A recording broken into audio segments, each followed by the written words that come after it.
बिल्कुल दोस्तों, जो अपने कदमों की काबिलियत पर विश्वास रखते हैं वही अक्सर मंजिल पर पहुंचते हैं। तो इस साल का मंजिल आपका एसएससी एमटीएस तक आपको पहुंचना है अपने कदमों के काबिलियत पर विश्वास रखकर। और जहां पर हेल्प करूंगा मैं आपको प्रीवियस ईयर, ठीक है, प्रीवियस ईयर का जो पेपर है उसके सॉल्यूशन को देकर हर एक पेपर का सॉल्यूशन मैं धीरे धीरे करके टोटल प्रीवियस ईयर के काफी क्वेश्चंस में यहाँ पे आपको सॉल्व करवाने वाला हूँ, जिससे आपको काफी मदद मिलेगी और इस साल एक वैकेंसी आपके नाम होने वाली है। बस अब इतना कि इससे पहले आप भूल जाए, चैनल को सब्सक्राइब करके रखिए ताकि हर रोज आपको प्रीवियस ईयर का पेपर का सॉल्यूशन ही ना मिले, साथ ही साथ सबसे शॉर्टेस्ट तरीका आपको मिले सॉल्व करने का। तो आज का जो पेपर है यहाँ पर हम लोग मैथ को सॉल्व करने वाले हैं, ठीक है।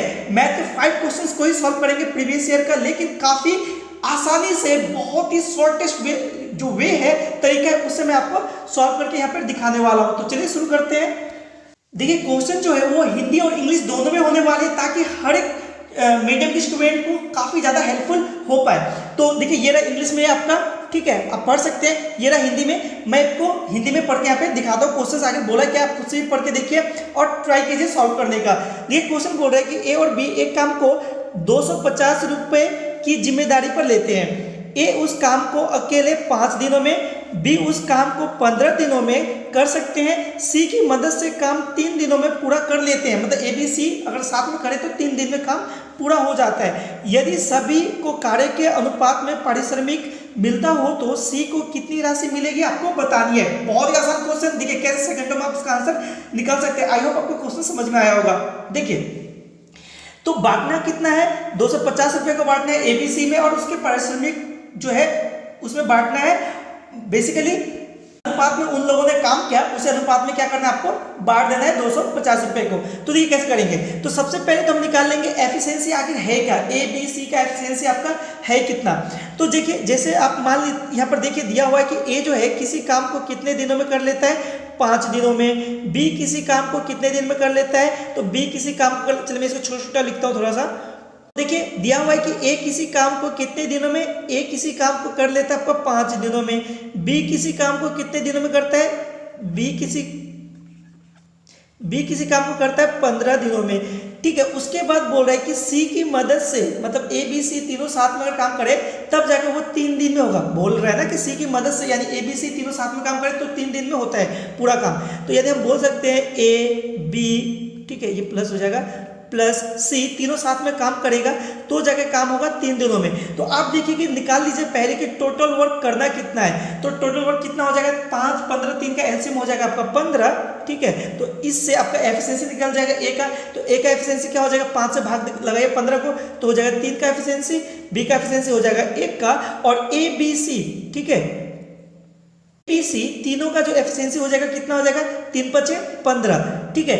यानी 5 का एफिशिएंसी हो जाएगा एबीसी का। यानी कि हम बोल सकते हैं कि ए का एफिशिएंसी 3 है, ठीक है, बी का एफिशिएंसी 1 है, तो सी का एफिशिएंसी कितना हो जाएगा। देखिए एबीसी तीनों का एफिशिएंसी 5, यानी अगर ए बी को घटा लेंगे तो सी का एफिशिएंसी आपका बच जाएगा। यानी 5 से घटा लीजिए 3 और 1 4 घटा लेंगे तो सी का एफिशिएंसी कितना रह जाएगा, 1 ही रह जाएगा। तो आपका ए का एफिशिएंसी मिल गया कितना, देखिए 3, बी का एफिशिएंसी मिल गया कितना आपका 1, और सी का कितना मिल गया 1, ठीक है। तो बस आपका काम खत्म। आपको क्या करना है, आप इसी अनुपात में भाग कर देना है 250 रुपए का, ठीक है। तो 250 रुपए को भाग करना है और निकालना है कि सी को कितना मिलेगा। तो देखिए सी का एफिशिएंसी 1 का, तो गुना में लिखेंगे 1 ऊपर और बाकी सबका एफिशिएंसी जोड़ लेंगे, 3 और 1 4 और 1 5 लिख लीजिए नीचे। 5 से काटिए 250 को कितने बार में कट जाएगा, 50 बार में। तो आपका आंसर भी हो जाएगा 50, यानी सी को कितना रुपये मिलेगा, 50 रुपये मिलने वाला है। देखिए किस ऑप्शन में है, तो ऑप्शन नंबर ए बिल्कुल आपका करेक्ट आंसर यहाँ पे हो जाएगा। तो आई होप आपको समझ में आया, ठीक है। देखिए मैं एक एक स्टेप आपको समझा रहा हूँ तो टाइम लग रहा है। आप ओरली इस क्वेश्चन के अटेम्प्ट एग्जाम में कर सकते हो, करनी भी पड़ेगी आपको, ठीक है, टाइम को बचाने के लिए, ठीक है। चलिए बढ़ते हैं आगे। देखिए अगला क्वेश्चन क्या बोल रहे हैं। तो देखिए अगला क्वेश्चन है कि एक विक्रेता ने 900 रुपए में एक वस्तु खरीदी और सूची मूल्य इस प्रकार निर्धारित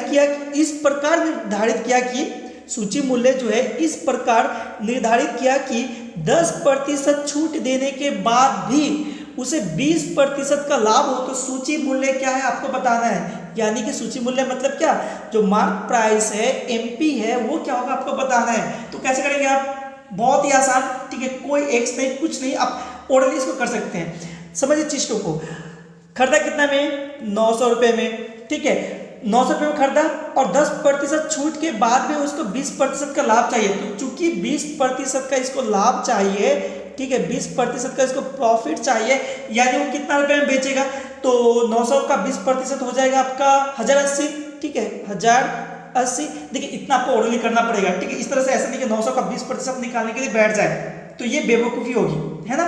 तो डायरेक्ट आप निकाल लीजिए, तो कितना हो जाएगा, 900 का 20% कितना हो जाएगा, 20% प्रॉफिट, यानी कि कितना हो जाएगा आपका, हो जाएगा 1080 रुपये। तो देखिए उसको 1080 रुपये में बेचना है, ये आपका क्या हो गया, ये हो गया आपका सेलिंग प्राइस, कितना रुपये में बेचना है। लेकिन आपसे विक्रय मूल्य नहीं पूछा, आपसे पूछा है कि बताइए सूची मूल्य कितना होगा अगर 10% छूट दिया जाए, यानी इसी विक्रय मूल्य पर छूट देना पड़ेगा उसको, इसी विक्रय मूल्य पे क्या करना पड़ेगा, छूट देना पड़ेगा। तो देखिए निकाल लीजिए आप, 1080 का कितना 10% छूट, यानी कि हम लिखेंगे 100/90, ठीक है। तो सॉल्व कीजिए इसको, तो 0 से 1 0 ये वाला कैंसिल हो गया, ठीक है। अब 9 से काटेगा तो ये कितने बार में काटेगा, तो ये कट जाएगा 12 9 108, यानी कि 12 और एक यहाँ पर 0 था तो ऊपर 0 120 बार में, और इधर एक 0 था तो 1200, यानी 1200 रुपये जो हो जाएगा उसका अंकित मूल्य रखना पड़ेगा उसको, तब जाकर अगर 20% भी उसको अगर 10% छूट भी दे तो जाकर उसको 20% का फायदा उसको हो जाएगा, यानी आपका राइट आंसर क्या हो जाएगा, 1200। किस ऑप्शन में, ये रहा ऑप्शन नंबर 3, देखिए यहाँ पे 1200 रुपये उसका राइट आंसर हो जाएगा। आई होप आपको समझ में आई होगी, तो इस ढंग से आप ओरली कर सकते हैं। बढ़ते आगे, देखिए अगला क्वेश्चन क्या बोल रहा है, अगला क्वेश्चन आपसे पूछ रहा है कि यदि 28 वस्तुओं का लागत मूल्य 21 वस्तुओं के विक्रय मूल्य के बराबर हो तो लाभ प्रतिशत क्या होगा। बहुत इजी सा क्वेश्चन, ठीक है। करना क्या आपको, देखिए 28 वस्तुओं का लागत मूल्य 21 वस्तुओं के विक्रय मूल्य के बराबर है तो लाभ प्रतिशत क्या होगा। तो बहुत ही आसान है, देखिए जब भी आपका वस्तु का केस हो, वस्तु का केस, ठीक है, जहां पे मूल्य वगैरह गिवन ना हो, वस्तु का केस हो, तो हमेशा जो आपका प्रॉफिट या फिर आपका जो लॉस होता है ना, वो हमेशा किस पे निकलता है, सेलिंग प्राइस पे निकलता है। ऐसे क्यों बोला मैं, देखिए चूंकि 28 वस्तुओं का लागत मूल्य जो है 21 वस्तुओं के विक्रय मूल्य के बराबर है, यानी कि यहाँ पे लाभ हो रहा है, ठीक है ना, यहाँ पे लाभ हो रहा है कितना का, तो घटा लीजिए 28 माइनस 21, यानी कि लाभ हो जा रहा है 7 का। ये जो 7 हुआ, 7 तो वस्तु लाभ हुआ, 7 वस्तु लाभ हुआ, आपको प्रतिशत लाभ बताना है, तो प्रतिशत लाभ निकालेंगे किस पे, तो एसपी पे निकालेंगे। तो एसपी देखिए 21 वस्तु के एसपी के बराबर है, तो बट्टा में हो गया 21, तो 7/21, और प्रतिशत में बदलने के लिए 100 से गुना कर लीजिए, तो 7 से कटेगा 7 क्या 21, 3 से 100 को काटेंगे तो होगा 33.1/3%, ठीक है। देखिए किस ऑप्शन में है, तो ऑप्शन नंबर दूसरा बिल्कुल यहाँ पर करेक्ट आंसर हो जाएगा। देखिए जो प्रॉफिट एंड लॉस का काफी ज्यादा क्वेश्चन मैंने कंप्लीट करा रखे हैं, पूरा बेसिक से लेकर हाई लेवल के क्वेश्चन मैंने कंप्लीट करा रखे हैं, मैथ्स के काफी चैप्टर भी कंप्लीट हो गए। अगर आप मैथ्स में बेसिक से स्टार्ट करना चाहते हैं तो हर एक वीडियो का आप देख सकते हैं, ठीक है। जैसे विदाउट पेन एंड पेपर का भी वीडियो मिल जाएगा, मैथ्स विद ऑप्शंस भी आपको मिलने वाले हैं, ठीक है, और जो बेसिक्स वो तो आपको मिलेंगे ही। तो आप प्लेलिस्ट में जाइए, ठीक है, प्लेलिस्ट से आप क्या कीजिए, हर एक चैप्टर को अच्छे से सीख सकते हैं, ठीक है। चलिए बढ़ते आगे, देखिए अगला क्वेश्चन क्या बोल रहा है, देखिए अगला क्वेश्चन आपसे पूछ रहा है कि पिछले देखिए जो इंग्लिश स्टूडेंट है वो चाहे तो यहाँ से क्वेश्चन को पढ़ सकते हैं, ठीक है। देखिए क्या बोला, पिछले वित्त वर्ष में एक कार कंपनी ने कितना 41,800 कारें बेची, इस वर्ष 51,300 कारें बेचने का लक्ष्य रखा गया है, बिक्री को कितना प्रतिशत बढ़ाना होगा। बहुत ही ईजी क्वेश्चन है। देखिए कितना बेचा था 41,800, ठीक है, इस साल कितना बेचना चाहता है 51,300, यानी कितना ज्यादा बेचेगा, तो 51,300 और से घटाइए 41,800, यानी कि कितना हो जाएगा आपका हो जाएगा कितना ज्यादा बेचना है उसको, तो हो जाएगा पे 9,500, ठीक है, 9,500 बेचना है। लेकिन आपसे पूछे कि बिक्री को कितने प्रतिशत बढ़ाना होगा, यानी 9,500 तो बढ़ाना होगा, लेकिन कितना प्रतिशत, तो था कितना 41,800 था, ठीक है, 41,800 पे 9,500 को बढ़ाना है। अब चूंकि प्रतिशत में बदलना है तो इसको पूरा का फ्रैक्शन को गुना कर लीजिए 100 से, इसको सॉल्व कर लीजिए, जो भी आपका आंसर होगा वो आपका राइट आंसर होगा। चलिए बताइए, ये रहा ऑप्शंस, ठीक है, ये रहा ऑप्शंस, बताइए इसमें से कौन सा राइट ऑप्शन होगा, ठीक है। इस तरह का आप खुद से सॉल्व कर सकते हैं, ठीक है। थोड़ा सा ऑप्शन का भी हेल्प लीजिए। देखिए इस तरह का क्वेश्चन आपको कैलकुलेशन थोड़ा सा लग सकता है, लेकिन आप क्या कीजिए, ऑप्शन का हेल्प लेंगे तो बहुत ही जल्दी हो जाएगा। तो ये थी आपका हिंट, ठीक है। आप बताइए राइट आंसर यहाँ पे क्या होने वाला है। चलिए बढ़ते आगे। अच्छा, अगला क्वेश्चन देखिए क्या बोल रहा है। अगला क्वेश्चन बोल रहा है कि यदि स्थिर जल में नौका की गति 20 किलोमीटर प्रति घंटा है और धारा की गति 5 किलोमीटर प्रति घंटा हो तो धारा की गति के साथ 100 किलोमीटर की यात्रा तय करने में नौका को कितना समय लगने वाला है। तो देखिए बहुत ही आसान, इसका भी चैप्टर बेसिक से मैंने पूरा अच्छे ढंग से कंप्लीट करा रखे हैं। एक बार अगर आपने देख ली तो कभी भी आपका बोट स्ट्रीम, ठीक से, एक भी क्वेश्चन बोट स्ट्रीम से नहीं छूटने वाला। देखिए यहाँ पे वी भी आपका दिया हुआ है। अच्छा, वी भी मतलब वेलोसिटी ऑफ बोट कितना दिया हुआ है, तो देखिए 20 किलोमीटर प्रति घंटा, ठीक है, मैं नहीं लिखता यहाँ पे किलोमीटर प्रति घंटा, समझ लीजिए आप। उसके बाद बोला है कि जो वी एस है मतलब वेलोसिटी ऑफ स्ट्रीम, मतलब जो आपका जल का स्रोत है वो कितना है, 5 किलोमीटर प्रति घंटा। तो लिख लीजिए आप 5 किलोमीटर प्रति घंटा। अब क्या बोल रहा है, जाना कितना है उसको, 100 किलोमीटर जाना है, लेकिन किस स्पीड से जाएगा, तो स्पीड क्या होगी, तो चूंकि बोल रहा है कि धारा की गति के साथ, मतलब धारा की गति के साथ मतलब क्या होगा, V B plus V S. तो V B plus V S यानी 20 प्लस 5 इक्वल टू 25 किलोमीटर प्रति घंटा की स्पीड से जाएगा। कितना, 100 किलोमीटर जाएगा। तो 25 से भाग लगा दीजिए, क्योंकि हमको पता है कि टाइम इक्वल टू समय जो होता है, समय बराबर होता है डिस्टेंस बाय स्पीड।